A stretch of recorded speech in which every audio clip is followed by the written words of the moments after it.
In this video, we are going to see how we can print in color.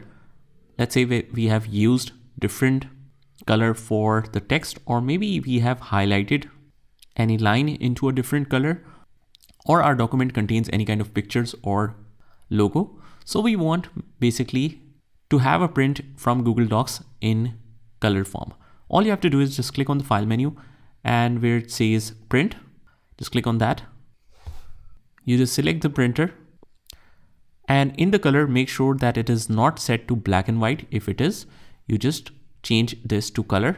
As you can see here, when it's black and white, all the text, even though it was in different color, it is still shown in black. Same goes for the highlighted ones. But if we change it to color, everything will be colored, and you can simply print it this way.